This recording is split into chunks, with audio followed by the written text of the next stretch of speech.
전염병 직후 외국에서의 아시아인에 대한 대우는 정말 최악으로 치닫고 있었습니다.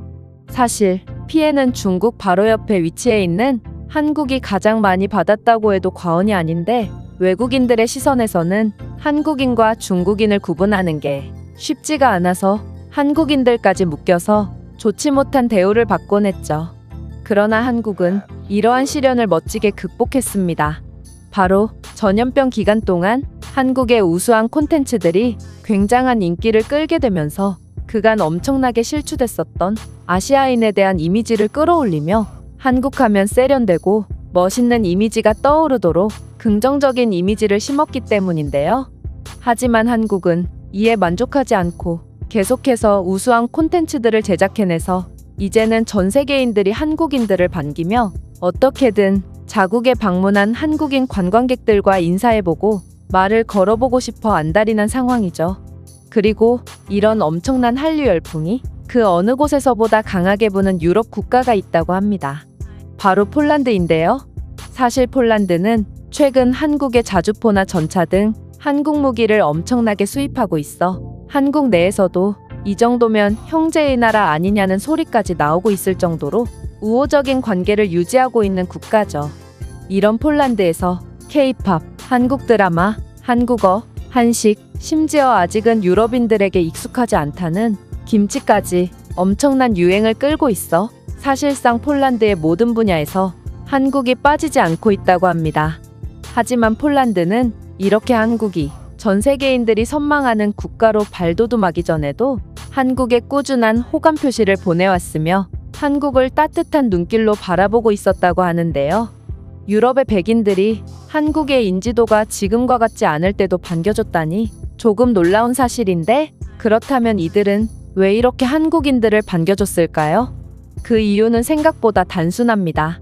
여러분들은 폴란드에 방문해 보셨거나 폴란드인과 대화해 본 적이 있으신가요? 그들과 대화하다 보면 폴란드의 수도인 바르샤바를 언급하지 않을 수가 없을 것입니다. 그런데 폴란드인들은 바르샤바를 언급하는 순간 어떻게 그렇게 폴란드어를 잘하냐며 깜짝 놀라곤 한다고 합니다.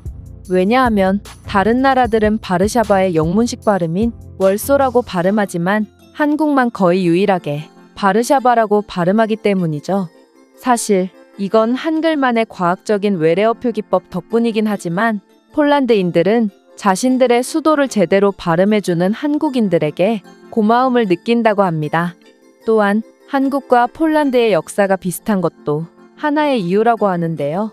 한국은 지리적으로 일본과 중국에 둘러싸여 있어 오랜 기간 동안 원치 않은 전쟁에 휘말려야만 했고 일본의 끔찍한 탄압을 받았던 역사도 있습니다.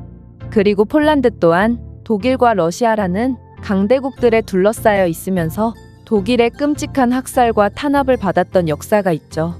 따라서 이들은 한국이 남처럼 느껴지지 않는 것입니다.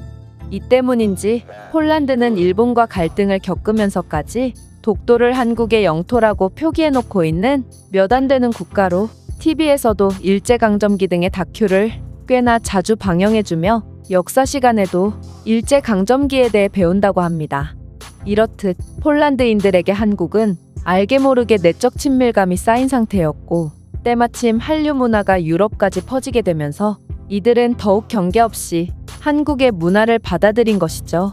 재밌게도 아직까지는 유럽의 많은 국가들에서 오랫동안 숙성시킨 묵은지를 받아들이는데 어느 정도의 거부감이 있지만 폴란드에서는 이런 묵은지뿐만 아니라 배추김치, 오이김치, 콜라비김치 등의 다양한 김치가 엄청난 인기를 끌고 있다고 하는데요. 이뿐만이 아닙니다. 폴란드 내에서는 한국에 대해 배우고 싶어하는 사람들의 수가 엄청나게 증가하고 있고 실제로 폴란드의 보로츠와프 대학교의 한국학과는 32대 1의 경쟁률을 기록해서 인기학과 2위를 기록했다고 하는데요. 1위의 자리는 아슬아슬하게 심리학과에 내줬다고 합니다.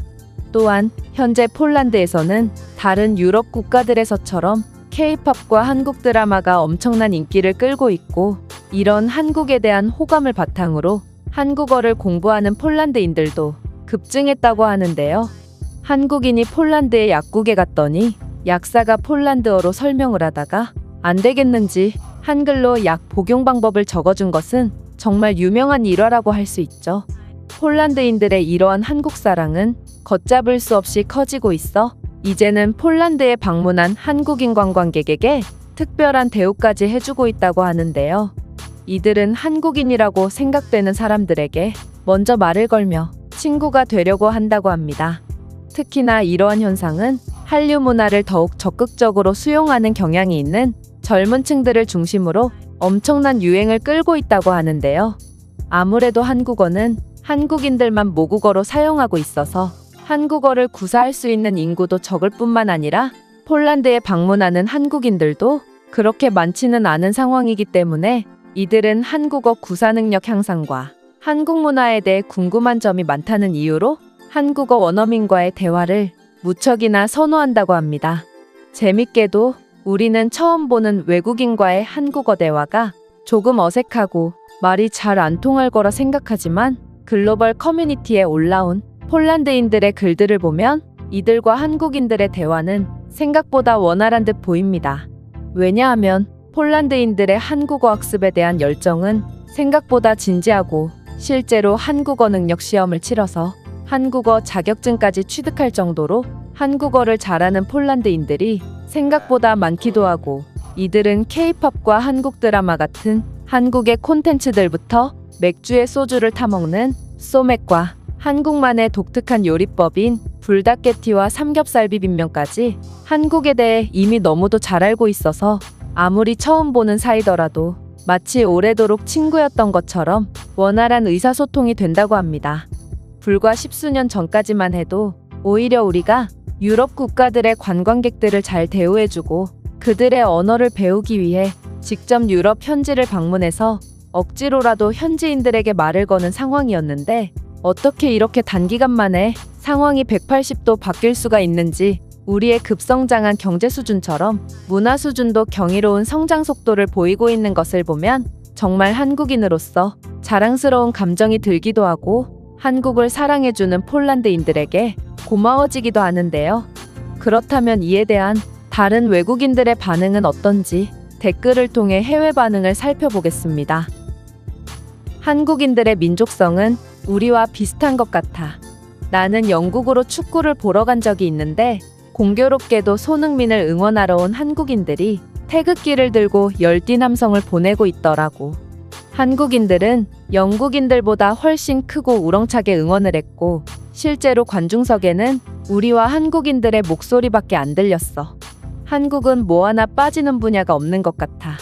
그들의 문화산업은 말할 것도 없고 아시아인들의 무덤이라고 불리는 축구에서도 손흥민과 김민재라는 걸출한 선수를 배출했거든. 이전에도 한국에는 박지성이라는 엄청난 선수가 있었지. 한국은 우리와 역사가 비슷해서 더욱 호감이 간다. 그들 주위에는 구제불능의 중국과 일본이라는 국가가 있고 독일이 우리에게 그랬던 것처럼 일본도 한국을 점령하고 잔악한 생체 실험을 했다고 한다. 잔인한 생체 실험은 독일만 했던 게 아니었구나. 그런데 내가 보기엔 폴란드와 독일과의 관계보다 한국과 일본과의 관계가 더 나빠 보여. 무슨 특별한 이유라도 있는 건가? 독일은 우리에게 사과를 했으며 자신들이 저지른 만행들을 인정하고 반성하고 있어. 하지만 일본은 한국에 사과를 하지 않았지.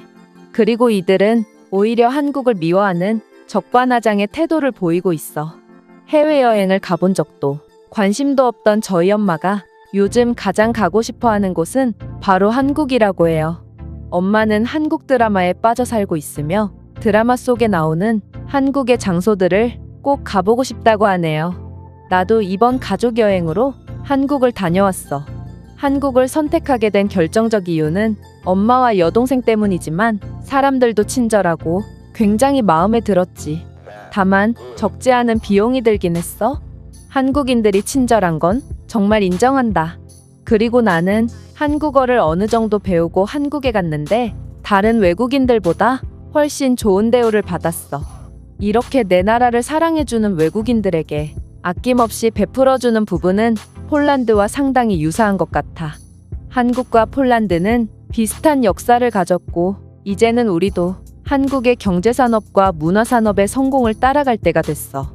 형제의 나라답게 폴란드가 한국의 많은 것들을 배워서 그들처럼 강력한 국가로 발돋움했으면 좋겠네. 폴란드는 한국을 이렇게나 좋아하면서 왜 한국전쟁 때는 북한을 지원한 거죠? 이건 말과 행동이 다른 거 아닌가요? 우리는 북한을 지원하긴 했지만 그건 의료 지원일 뿐이고 소련이라는 미친 나라가 폴란드 옆에 바싹 붙어 있는 한 우리 마음대로 할 수 있는 건 아무것도 없었어요. 한국과 폴란드의 관계가 더욱 돈독해져서 교환학생 같은 문화교류의 기회도 많이 생겼으면 좋겠어요. 저는 폴란드의 대학생인데 제 학교에는 한국으로 교환학생을 갈 수 있는 기회가 없어서 너무 아쉬워요. 요즘 들어 폴란드의 제2 외국어는 영어가 아닌 한국어 같아. 특히 젊은 세대들의 경우 한국어를 아예 못하는 경우를 찾아보기 힘들어. 맞아. 내 딸도 한국으로 유학을 보내달라고 난리야. 내 딸과 또래들의 모습을 보면 폴란드 내의 한국 사랑의 흐름은 생각보다 훨씬 거세 보인다. 한국에 너무 많은 국방을 의존하는 게 아닌가 걱정도 되면서 한국은 상황을 이용해 뒤통수를 친 적이 없는 신뢰할 수 있는 나라라서 안심이 된다. 한국산 무기들은 성능이 무척이나 뛰어나므로 우리에게는 다른 대안이 없어 보이기도 해. 한국은 믿을만해. 중국이라면 어떻게든 상황을 이용해 우리를 옥죄였겠지만 한국은 절대로 그럴 만한 나라가 아니거든. 한국의 기술력은 굉장히 뛰어나. 삼성과 LG 브랜드의 전자제품들은 내구성이 좋아서 폴란드 내에서도 인기가 많거든. 내가 죽기 전에 폴란드도 삼성 같은 글로벌 대기업을 배출했으면 좋겠네. 제가 준비해온 내용은 여기까지입니다. 끝까지 시청해주셔서 진심으로 감사드리며 여러분들의 구독과 좋아요, 알림 설정은 영상 제작에 큰 힘이 됩니다. 이상 세모튜브였습니다.